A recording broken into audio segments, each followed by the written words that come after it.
Dizem que a beleza está nos olhos de quem vê. Mas será mesmo?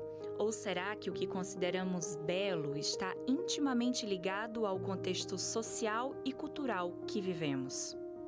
O Brasil e os Estados Unidos são os países com o maior número de cirurgias plásticas do mundo. Por aqui, mais de 1,5 milhão de procedimentos como este são feitos por ano. Uma das explicações dadas por médicos e pesquisadores é a exposição nas redes sociais, o que aumenta as exigências com a própria imagem. Uma pesquisa do SPC Brasil constatou que os entrevistados consideram a aparência mais importante para o sucesso profissional do que a inteligência e a disciplina. E dizem que beleza não põe mesa. Porém, um estudo da Universidade de Chicago constatou que pessoas bonitas têm um salário 23% maior do que pessoas de aparência mediana. E essa frenética busca pelo padrão considerado ideal resulta em perdas também. Recentemente, o Brasil acompanhou com pesar notícias sobre a morte da enfermeira Mara Abreu e da cantora Paulinha Abelha, que sofreram complicações decorrentes do uso de substâncias para emagrecer. Então, como sobreviver no mundo em que a aparência é superestimada? Como podemos construir uma imagem baseada na autenticidade e fazer com que a nossa essência prevaleça em detrimento do nosso corpo? Será que a Bíblia tem algo a nos ensinar sobre este assunto? No Evangelho de João, encontramos a imagem perfeita do Pai revelada em Jesus. Mas esta imagem não era uma mera aparência, mas a verdadeira essência do divino. É o Deus feito homem. No programa Está Escrito de hoje, vamos entender como Jesus expandiu em sua vida e ministério todos os aspectos do conhecimento do sagrado. Eis que vem dias, diz o Senhor Jeová, em que enviarei fome sobre a terra, não fome de pão, nem sede de água, mas de ouvir a palavra do Senhor. Jesus respondeu, está escrito, nem só de pão viverá o homem, mas de toda palavra que sai da boca de Deus. Está escrito, apresentado por Robson Menezes. Estamos juntos mais uma vez e eu já quero agradecer você pelo carinho da sua companhia e da sua audiência. Eu estava aqui te esperando para dizer o quanto você é importante para Novo Tempo e para mim também, mas especialmente para Deus. Nós não fazemos TV aqui por causa da audiência, mas nós fazemos aqui para desenvolver com você um relacionamento espiritual. E se você ainda não me conhece, muito prazer, eu sou o Robson Menezes, o apresentador do programa Está Escrito, que é o seu encontro especial de estudo da Bíblia. Eu quero compartilhar contigo um projeto muito importante que o programa Está Escrito e a TV Novo Tempo estão fazendo neste mês de março. Nós preparamos um novo guia de estudos que tem a proposta de ser uma resposta contundente para ajudar as pessoas a compreender, através da Bíblia, como lidar com os muitos vilões que ultimamente nós temos enfrentado, como a ansiedade, a depressão, causadas especialmente pela pandemia, agora a guerra, a inflação, o desemprego, entre outras coisas. Nós estamos vivendo dias muito difíceis, não é verdade? Em que os muitos problemas emocionais e espirituais colocam ainda mais pressão dentro do nosso coração. E esse novo guia de estudos da Bíblia vai ajudar os nossos telespectadores a lidar melhor com essas dificuldades. Por isso, nós precisamos da sua ajuda para imprimir e distribuir para mais de 50 mil pessoas e famílias este novo guia. É um sonho ousado, é verdade, mas nós queremos compartilhar, dividir essa responsabilidade com você. E você que está me ouvindo e é anjo da esperança, você sabe que já é usado por Deus através das suas doações para dar condições desta mensagem de transformação da palavra de Deus chegar através da TV, do rádio e também da internet. Mas nesse mês, extraordinariamente, aqui no programa Está Escrito e também na Novo Tempo, nós precisamos que você nos ajude fazendo uma doação especial para este novo projeto.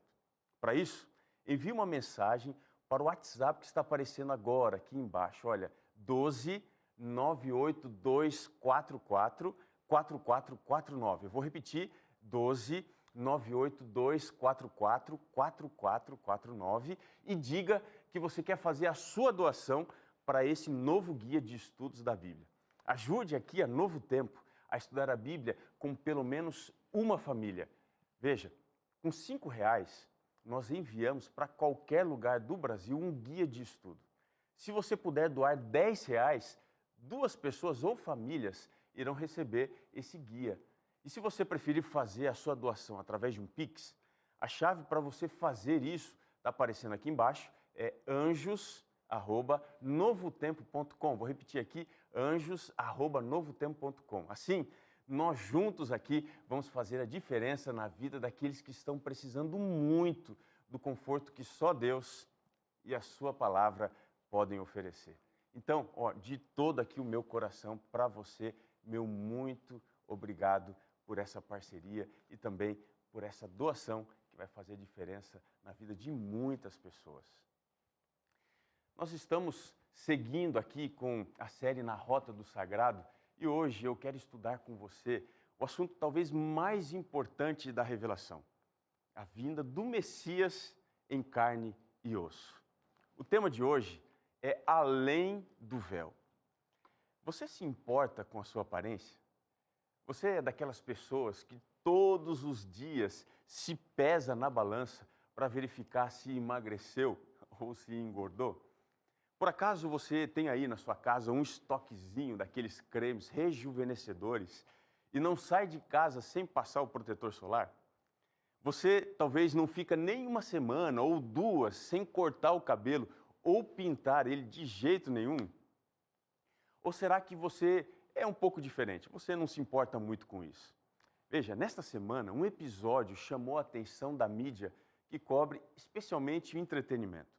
Uma jovem modelo veio a público falar sobre o seu arrependimento de ter feito uma cirurgia estética para correção do nariz. A modelo Bella Hadid assumiu agora, aos 25 anos, para a revista Vogue, que lá aos 14 anos fez esse procedimento. A repercussão do caso foi muito forte, especialmente lá nos Estados Unidos, pelo fato da mãe desta jovem modelo ser muito exigente com a aparência da filha, desde muito cedo.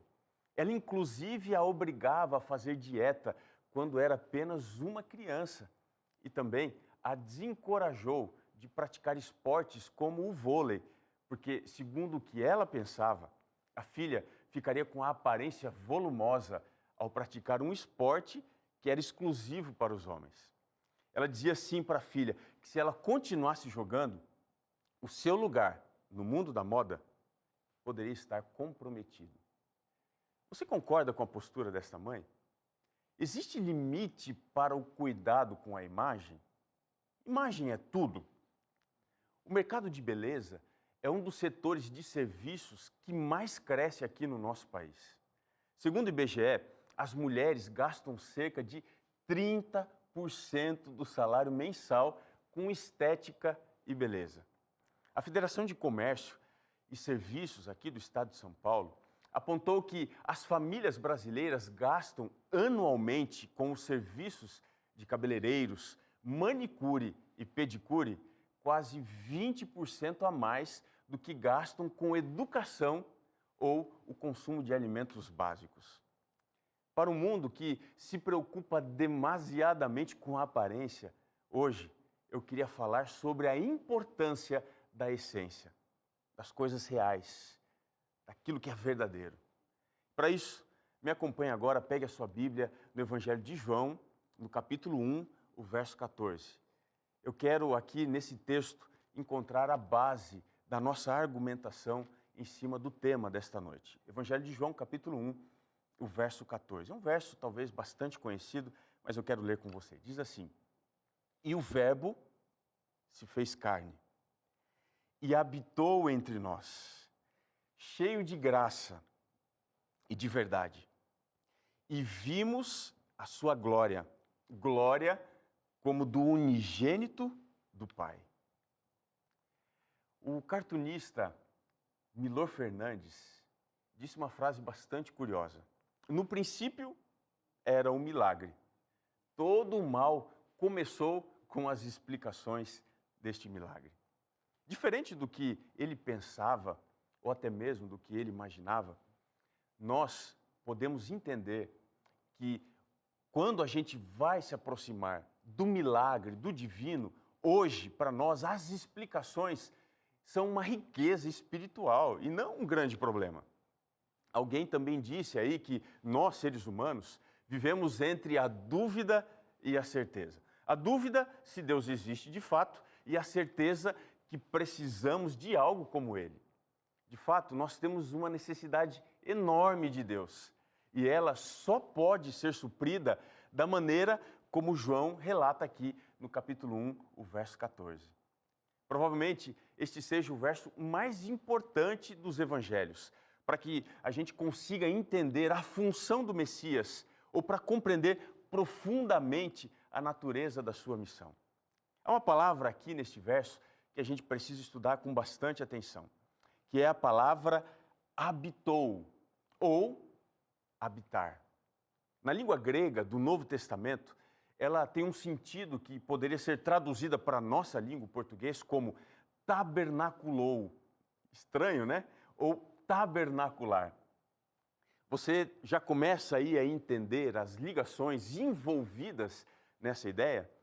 Esta palavra indica que a encarnação de Cristo deve ser compreendida como a tabernacularização de Deus com os homens. Este verbo aponta para Jesus como o tabernáculo ou o santuário de Deus, a morada do divino, do sagrado aqui entre nós. Você já tinha pensado nisso? Jesus é o santuário de Deus entre os homens. Mas o que isso significa exatamente? Primeiramente, a gente tem que entender que Jesus não aboliu o velho concerto ou a velha aliança. Pelo contrário, a sua vida e ministério ampliaram o significado da antiga aliança. Se ele tivesse abolido o velho pacto ou o Antigo Testamento, então nós não encontraríamos nenhum cumprimento do Antigo Testamento na vida e no ministério de Cristo. Então, o que foi que aconteceu exatamente com a vinda do Messias? Ele tornou obsoleto, antiquado ou sem uso a antiga aliança. Assim como aquele celular velho, aquele rádio que você tem na sua casa, aquele computador antigo, aquele celular que a gente guarda na gaveta, mas que já não tem nenhum tipo de uso. O velho concerto, que era aprendido através de imagens, através de símbolos, rituais, entre outras coisas, agora não servia para mais nada, porque Jesus se tornou a realidade, a essência das antigas promessas. Mas vamos pensar um pouco mais sobre isso. Essa nova realidade que Cristo veio apresentar não valoriza os símbolos ou os intermediários, mas a verdadeira realidade, a essência das coisas. O sagrado agora não é algo intermediário, como um lugar, ou um móvel, ou um ritual. No Deus encarnado, o sagrado é apresentado para você através da própria vida de Jesus. Mas como assim? No Evangelho de João, a narrativa apresenta o encontro dos símbolos com a realidade. O antigo tabernáculo, ou santuário, segundo o evangelista João, era apenas uma ilustração do que aconteceria no futuro, quando o próprio Deus habitaria ou tabernacularia com os homens, em forma humana. Jesus ocupa todas as funções das mobílias ou os símbolos do santuário. Vamos aqui, olha, passo a passo para entender um pouquinho melhor. O santuário tinha 2 compartimentos, ou também chamados de aposentos, o lugar santo e o lugar santíssimo. Do lado de fora da tenda do tabernáculo estava a bacia de bronze, que continha água para a purificação dos sacerdotes, que era usada por eles antes de ministrarem no lugar santo, conforme Êxodo capítulo 30, o verso 19 e o verso 20 descrevem. Ainda, do lado de fora estava o altar de sacrifício, onde os animais eram mortos para o perdão dos pecados. Já dentro da tenda, do tabernáculo, no lugar santo, estavam 3 mobílias. O candelabro, que tinha 7 lâmpadas e que servia para iluminar continuamente o ambiente, conforme descreve Êxodo 25, 37. A mesa com os pães da preposição, que eram pães sem fermento, colocados sobre esta mesa e trocados todos os sábados pelos sacerdotes, conforme Levítico 24, o verso 5 até o verso 9 apresenta para a gente. E ainda o altar de incenso, que ficava entre o lugar santo e o lugar santíssimo. E a fumaça que subia dali entrava na presença de Deus e representava a intercessão contínua, a oração feita todos os dias em favor dos pecadores, conforme Êxodo capítulo 30, o verso 8 também descreve. Finalmente, dentro do lugar santíssimo, ficava a Arca da Aliança, onde a Shequiná, que era a manifestação da glória de Deus, aparecia, conforme descreve Deuteronômio 10, o verso 8. Como que isso apontava para a vinda do Messias em carne e osso? Talvez você pense, pastor, isso aí eu já sei, mas o que o tabernáculo tem a ver com Jesus? João escolheu episódios significativos da vida de Cristo para demonstrar que ele, Jesus, era a encarnação do tabernáculo do Antigo Testamento. Já no início da sua narrativa, Jesus é chamado por João Batista como o Cordeiro de Deus, que tira o pecado do mundo, lá no capítulo 1, o verso 29. Se o altar de sacrifício apontava para o cordeiro morto, Jesus era o cordeiro que seria morto para tirar o nosso pecado. Se a bacia de bronze tinha água que purificava os sacerdotes, João descreve na conversa com a mulher samaritana, lá no capítulo 4, verso 14, que ele era aquele que tinha a água da vida, a água viva, a água da vida, e quem bebesse dessa água nunca mais teria sede. Pelo contrário, a água que eu lhe der, disse Jesus, será nele uma fonte a jorrar para a vida eterna.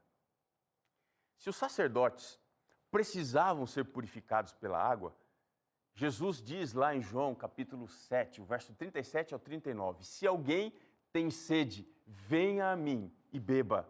E quem crê em mim, como diz a Escritura, do seu interior fluirão rios de água viva. Isto ele disse com respeito ao Espírito que haviam de receber os que nele crescem. O Espírito Santo foi dado por Jesus para saciar a nossa sede, para nos purificar, especialmente do pecado, também nos ensinar sobre a justiça de Deus e nos relembrar do juízo que está para chegar, conforme o capítulo 16, o verso 8 também descreve. Se no lugar santo estava o candelabro para iluminar, Jesus disse no capítulo 8, verso 12, eu sou a luz do mundo. Quem me segue não andará nas trevas, pelo contrário, terá a luz da vida. Quando a gente avança um pouco mais, os pães da preposição, que ficavam diante da face de Deus, e portanto não tinham fermento, simbolizavam Jesus, conforme ele mesmo disse no capítulo 6, o verso 48. Eu sou o pão da vida. O incenso aromático que era colocado sobre o altar e que ficava entre o santo e o santíssimo, e a sua fumaça subia e entrava diante da Shequiná, isso também lembrava uma intercessão contínua que existia diante do Pai. E Jesus, ele assumiu exatamente isso, quando lá no capítulo 14, o verso 6, ele disse, eu sou o caminho, a verdade e a vida. Ninguém vem ao Pai, senão por mim. A glória de Deus, vista sobre a Arca da Aliança, apontava para a promessa que o próprio Deus fez a Moisés, lá no capítulo 3, o verso 14 do livro do Êxodo. Assim dirás, o Senhor falou para os filhos de Israel, eu sou, preste atenção, eu sou, me enviou a vós outros. Jesus claramente assumiu essa identidade gloriosa para si, quando lá no capítulo 8, verso 58, ele disse: antes que Abraão existisse, eu sou. Ele mesmo falou no capítulo 14, o verso 9 do Evangelho de João: quem vê a mim, vê o Pai. Eu espero que tenha ficado muito claro para você. O templo foi construído para abrigar a glória de Deus. Jesus se encarnou para revelar a glória de Deus. No capítulo 1, o verso 18 do Evangelho de João, a gente encontra a frase: ninguém viu a Deus. O Deus unigênito, que está no seio do Pai, é quem o revelou. Você conseguiu entender essa visão aqui do evangelista? Você conseguiu entender que Jesus é o templo em carne e osso? Quando olhamos para ele, nós conseguimos ver além do véu. Nós conseguimos entender perfeitamente a glória do tabernáculo de Deus com os homens. O tabernáculo nos ensina importantes lições. Através do altar de sacrifício, eu entendo que eu preciso do perdão. Assim, Jesus tira o pecado do mundo. Através da bacia de bronze, eu entendo que eu preciso de pureza. Então, Jesus me oferece o Espírito, a fonte da purificação. Através do candelabro, eu entendo que preciso de luz. Desta forma, Jesus é a luz que extermina as trevas da morte e do pecado. Através dos pães da proposição, eu entendo que eu preciso de alimento. Assim, Jesus é o pão que sacia a minha fome mais profunda, suprindo as minhas necessidades básicas e extraordinárias também. Através do altar de incenso, eu entendo que preciso de me aproximar de Deus. Eu preciso desta direção na minha vida. Então, Jesus é o caminho. Através da arca da aliança, eu entendo que preciso da glória de Deus. Desta forma, Jesus é a glória do Pai. Que lindo, não é mesmo? Você conseguiu entender que quando você se aproxima de Cristo, você consegue ir além do véu e conhecer mais e melhor o sagrado? O tabernáculo nos ensina sobre esse Deus de contraste. Um Deus que se revela se ocultando. Um Deus que pede oferecendo. Um Deus que tira entregando. Um Deus que exalta se humilhando. Um Deus que dá vida morrendo. Você precisa aprender mais deste Cristo maravilhoso, dos seus ensinos. É por isso que este guia de estudos, Ensinos de Jesus, vai lhe ajudar a entrar na presença de Deus e compreender melhor o seu plano para a sua vida. Os ensinos de Jesus são mais profundos que qualquer faculdade que você possa estar matriculado. Aqui, olha, você vai aprender sobre a salvação, sobre o papel da igreja na sua vida. Você vai aprender sobre a volta do nosso Senhor. Para você receber isso, é de graça, basta você mandar um WhatsApp agora mesmo para o número 12982444449. Você vai receber um link e quando você clicar ali, você vai ser encaminhado para o site novotempo.com. E na seção Estude a Bíblia com a gente, você vai escolher lá o seu guia preferido, você pode escolher esse daqui, Ensino de Jesus, e aí você vai preencher 5 passos. E então, esse guia vai chegar na sua casa, sem custo nenhum. O programa está escrito com a parceria dos Anjos da Esperança, que é estudar a Bíblia com você, porque nós acreditamos que a glória de Deus, através da revelação do sagrado, tem o poder de transformar a sua história.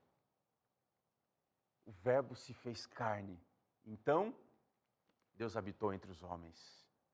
Cheio de graça e verdade, Ele nos mostrou a glória de Deus. Jesus não é um templo ou um tabernáculo, Ele é a própria habitação do divino entre nós. A sua glória, conforme lemos lá em João 1,14, é percebida nessas duas vias, através da graça e da verdade. A graça é o poder ou a fonte divina que cria em nós a vontade de voltar para o Pai. A verdade é o caminho ou o instrumento que a graça usa para nos aproximar da glória de Deus. Você precisa da graça de Cristo hoje. Você precisa conhecer a sua verdade. na cidade de Waterford, na Irlanda, em uma igreja, está uma tumba de James Rice, que foi prefeito daquela cidade 11 vezes. Ele morreu durante a peste negra que assombrou toda a Europa. Esse lugar é tido como uma das mais magníficas obras ou monumentos daquele país. Existe ali uma imagem entalhada na pedra que retrata o corpo em decomposição daquele prefeito, sendo corroído e devorado por sapos, vermes e insetos. E tem uma frase que chama a atenção de toda pessoa que passa por ali e encara essa dura realidade da vida. A frase diz assim: quem quer que você seja, ao passar, pare, leia e chore. Sou o que você será um dia e já estive onde você está. Meu amigo, nosso futuro sem Deus é desanimador. Ele é sombrio. Por isso, nós precisamos dele, nós precisamos ir além do véu. Nós precisamos que ele habite em nosso coração. O alto e sublime Deus habita a eternidade. Ele tem um nome santo, ele habita em um alto e santo lugar, mas também habita com o contrito e abatido de espírito. Ele diz: eu habito com você que está com o coração partido, está despedaçado pela tristeza. Eu habito na sua casa, mesmo que você tenha perdido a sua família. Eu habito com você que está em luto pela perda de alguém querido. Eu habito com você que perdeu a fé, porque eu sou a única esperança. Eu habito também com você que foi abandonado pelos amigos, porque eu sou a sua melhor companhia. Eu habito com você para curar o seu coração, para animar a sua alma, para restaurar a sua vida. Eu habito com você, não importa quão pequeno seja você, tenha certeza que ainda que seja necessário andar pelo vale da sombra da morte, eu estarei com você. Esse é o Cristo que te ama. É aquele Jesus que veio a este mundo em carne e osso para mostrar a você o que você pode ser para a honra e glória de Deus, a imagem e semelhança de Cristo. Que coisa sensacional. Por que não entregar sua vida hoje a Jesus? Por que não estudar mais a Bíblia? Eu quero orar com você nesse instante, preparando assim a sua vida para uma nova fase, para uma nova etapa. Não desista. Você que passou aqui pela TV Novo Tempo, você que parou aqui no programa Está Escrito, Deus tem uma mensagem para você hoje, agora. Ele quer mudar a sua história, Ele quer mudar a sua vida. Você pode orar se entregando. Feche os seus olhos aí. Vamos orar. Senhor, aqui estamos nós, diante da Tua presença, enxergando pela fé a glória de Cristo. Nós sabemos que o Senhor habita com o abatido e contrito de espírito. Então, nesse instante, eu quero entregar esse meu amigo, essa minha amiga em Tuas mãos. Faça um milagre na vida dele. Faça um milagre na vida dessa Tua filha. Que através desta bênção, muitos entendam o Teu poder e a Tua glória. Pois nós te pedimos, em nome de Jesus. Amém. Que maravilha ter você aqui. Muito obrigado pela sua atenção. Eu espero você semana que vem, mas não se esqueça, está escrito: nem só de pão viverá o homem, mas de toda a palavra que sai da boca de Deus.